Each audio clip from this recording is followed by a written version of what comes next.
There is no doubt whether we are young or older. We can recall clearly the period which was most unexpected and shocking. We term as pandemic. Many lost loved ones. Lives changed drastically. If we had predicted that all the countries would unanimously agree to ground their planes from the international airspace for 2 years, we would not believe it. No one flew.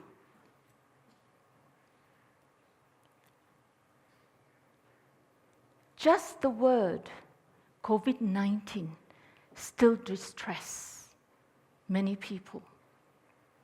And most believe, for a modern day, this is by far the worst thing that's happened to us. You all remember this? But I disagree. There is a factor more insidious that has been undermining our human system for centuries. The scary thing is we do not even question it. In fact, we believe it is part of our identity.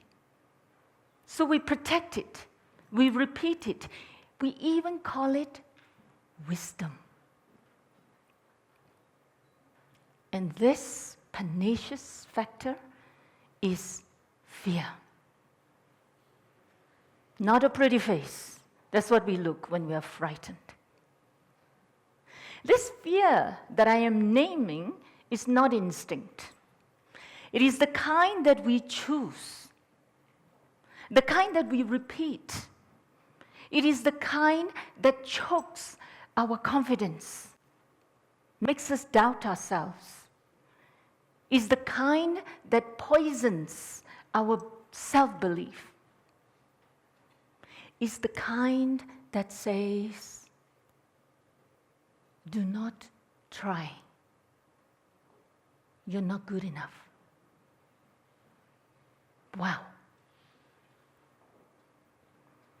I have been teaching for over 30 years in busting this pernicious factor.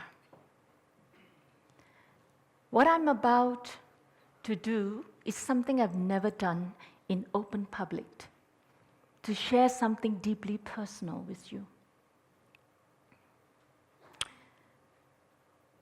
I was told I nearly died after birth. I was born with a birth defect known as the lateral cleft of the lip. For me to see the image is actually quite shocking. This baby could not feed properly, of course. So after a few days, they had to take me back to hospital to have it sewn up. Can you imagine the pain? Only a few days old. This opening all the way, stitch up. Could not feed properly. Nearly died. Nearly. Another baby in the same cot was not as fortunate. It died. Wearing my clothes, I was told. So this journey into life then became an experience of rejection and abandonment. Not a pretty baby. No social welfare, no father, beloved mother had to work to put a roof over our heads. Of course, no love, no tenderness. Too young to know the difference, only a baby.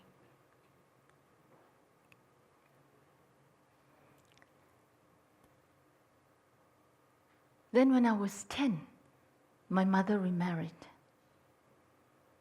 And that was the beginning of a regime of abuse by my beloved stepfather.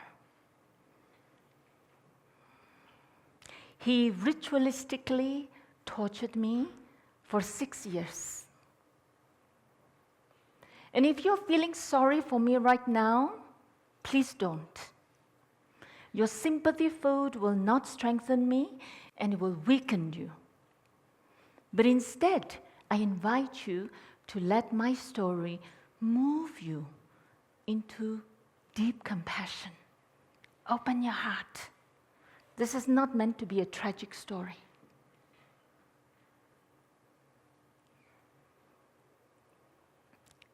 One of the ways he would punish me was to tie my hands behind my back and my little ankles together. He would then lift me up by my ankles, upside down, and put me in a bucket full of water. Of course, my head is in water. I am not able to breathe. My whole body goes into this instinctive fight. My lungs trying to get the non-existent oxygen. Body thrashing about in the bucket. I actually remember the sensation even now. But invariably, it reaches a point, like a crescendo, where suddenly, and this happens every single time, this tremendous sense of peace, descends upon me. As if I could hear the angels sing. Utter peace. Everything softens. In that moment, he would pull my head out of the water.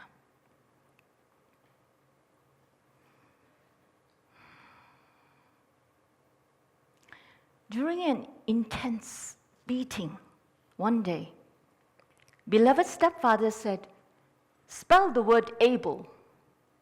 It's like, able? Able? My mind was blank. My brain couldn't produce the answer because I was terrified. And he helped me learn that when we are in fear, literally, fear takes over, no intelligence. We become hopeless, we become useless. My invitation to you, watch out for this pernicious factor. When I was 16, my beloved stepfather, his attention towards me turned sexual.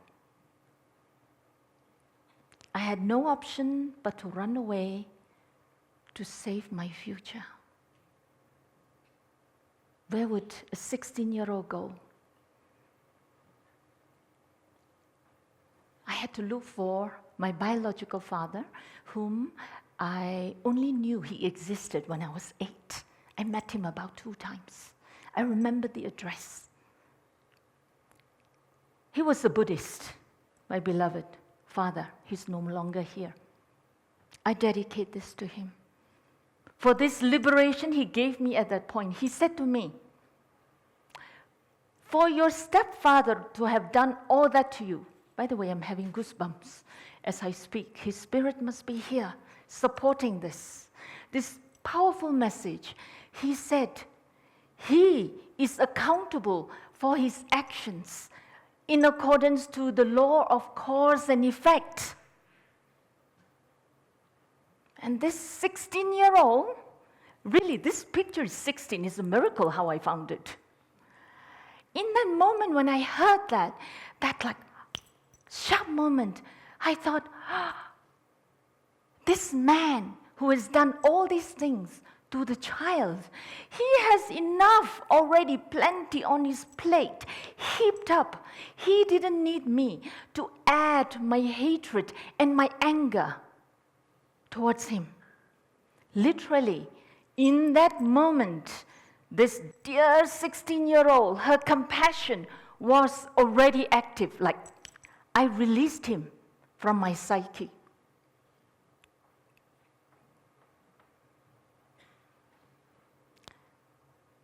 I decided, I knew, I didn't have any therapy. I didn't try to recover in conventional ways. I realized that I must not be a victim of my own perspective, how I see myself. That is something I have command over. How others see me, I don't have any control over that. And I decided that I was going to use all the pain that I've ever experienced, even from baby, all throughout, all the rejection, the abandonment, the emotional deprivation, the physical and the mental abuse. I was going to use all of them and turn the pain into life-giving energies. Literally, I opened with all those experiences. And I cured myself of the delusion that fear will keep me safe. I discover there is something so incredible inside each of us, that it is not fear, but benevolence. What is benevolence? This effulgent, life-giving frequency of all goodness, all compassion, all embracing. That this benevolence, it is not just let us be kind and good. Benevolence is the ability to say, I refuse to be a victim of circumstances and of anyone. Benevolence is being able to recognize that each and every beloved that you encounter, whether you like them or not, they are doing their best. They know how. And we should not measure that against our own measurement. Benevolence, I discover, it is so powerful that I am able to love what we deem as unlovable, bad, evil. That's how powerful benevolence is.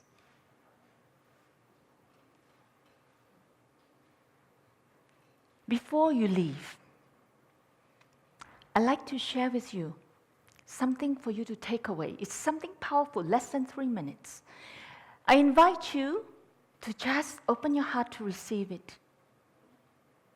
So close your eyes. Give this time to yourself. Take a loving breath down to your toes. And another one. Breathing deep, a down through your body, loving breath. And another one. Time for you. And as you breathe out, let out a soft sigh. One more. A loving breath. And a soft sigh. Good. Keeping your eyes closed still. Behold your human self.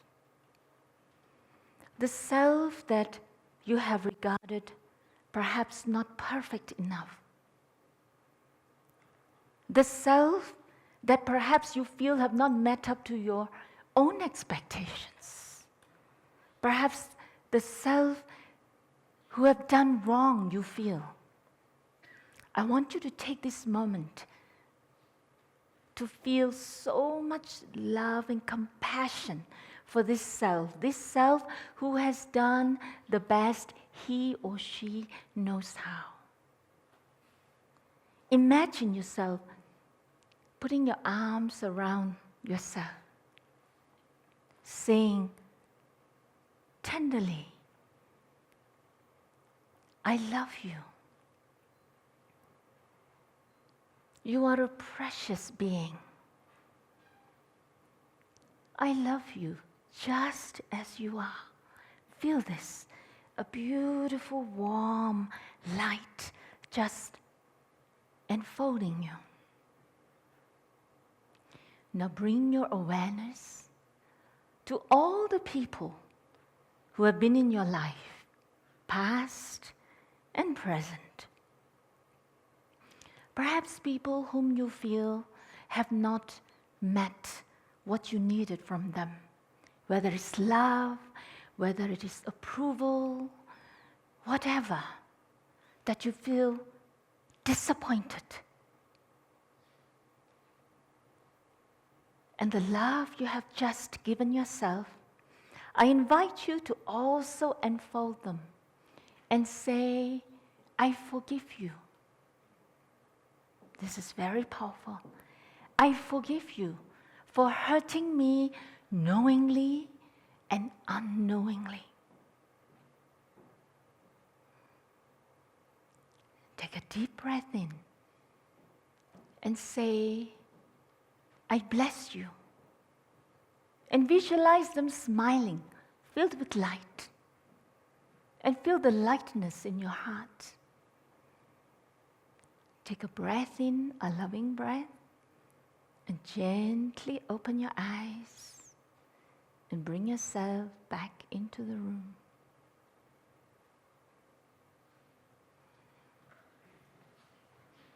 Many more of my students, they program it on their phone as an alarm, and they would do this. I call this 3-minute great compassion meditation. If you are willing to do this, you will experience wonderful miracles. It's the miracle of love. So, coronavirus may have grounded our planes for 2 years. Fear may have grounded us lifetime. But benevolence is the permission to fly. May you fly. Thank you.